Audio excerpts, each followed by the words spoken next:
Hello guys and welcome to another one of my videos where I dive into the background of a character from Hogwarts Legacy. As usual, this will contain massive spoilers from the Hogwarts Legacy game, and unless you have completed Sebastian's side quest storyline, I highly recommend that you do not watch this video unless you do not mind spoilers. And with that, let's jump in. So let's see if Anne is okay.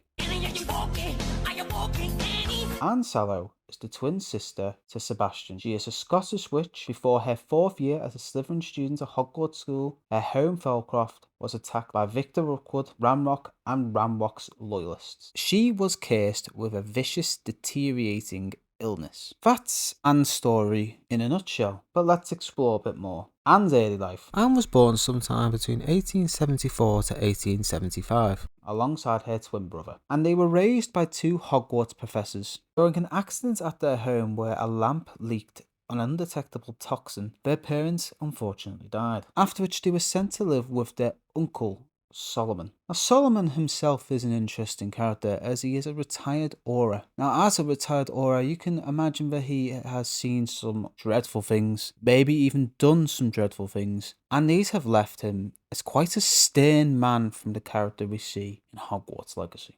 At the age of 11, Anne and her brother began attending Hogwarts, where they were both sorted into Slytherin. It was at this time that Anne developed a close friendship with Ominis. Ominis is one of the Gorm family who has a long history in Hogwarts and indeed with Slytherin House. Ominis introduced both Sebastian and Anne to the Undercroft, which was a secret area within the castle where the three of them spent much of their time together. As I have already said, Solomon was quite a stern character, but he was obviously not without compassion. The young Gorm boy didn't have a very good relationship with his own family, and would therefore often visit the twins at their home in Felcroft. Anne's story really kicks off though when a raid on Felcroft happens. Before her 4th year, Anne was attacked and cursed when Felcroft was raided by Victor Rookwood and Ramrock. Anne was an incredibly gifted witch for her age. Not only did she have all the basic spells that Hogwarts would have to teach, but for her age she was able to do spells that were quite unusual. For one, she was capable of apparating. So when she rushed out to help the villagers, she was perfectly capable of doing so. Unfortunately, it was during this battle that she heard someone shout, "Children should be seen and not heard," before being cursed by Rookwood.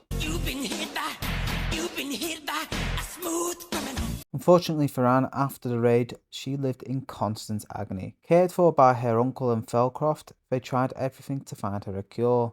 From Noreen Blaney to St. Mungo's Hospital for magical maladies and injuries, but all of this was to no avail. And by the end of it all, Solomon simply wanted to try and keep his niece comfortable. Sebastian, on the other hand, was more desperate to untap the mysteries of the dark arts and hopefully find a cure. Unfortunately, this is where Sebastian's interest grew in the dark arts, and it resulted in Sebastian being forbidden by Solomon to come and see Anne at the family home anymore. Sebastian's journey comes to an end when he discovers a dark relic that required a dark sacrifice to use. He attempted to cure a very reluctant Anne, who informed their uncle of Sebastian's doings.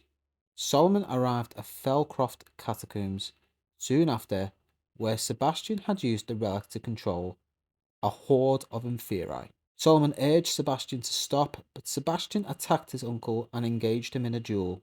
It is at this point that Sebastian casts Avada Kedavra, killing his uncle in cold blood. Anne now reappears on the scene standing over her uncle's body, and with almost no effort whatsoever takes out more inferi in a single spell than we do in the entire game, and then turns her attention to Slytherin's spellbook, destroying that as well, whilst telling her twin in the process that he has now chosen his path. Tearfully and sobbing her heart out, she kneels over her motionless uncle and apparates away.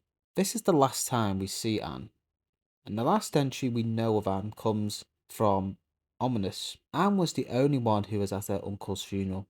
She told the other villagers that he had died in his sleep, and then she left a note for Sebastian stating she left to have time to herself, and while she would always love him, she may never forgive him, and ending it on, for what he had done to their uncle, she half felt he must face justice for his crimes. It was while at Solomon's funeral that Anne actually finds out the truth behind her curse, and she discovers, thanks to the information from the Hogwarts Legacy protagonist, but it was actually Victor Rookwood who cursed her. With the knowledge that Victor Rookwood is now dead, she takes comfort in this, and that is the last we know of Anne Sallow. And with that, we come to a close. Smash a like if you think I deserve it, subscribe to the channel if you enjoyed it, and I will see you next time, looters. Thank you.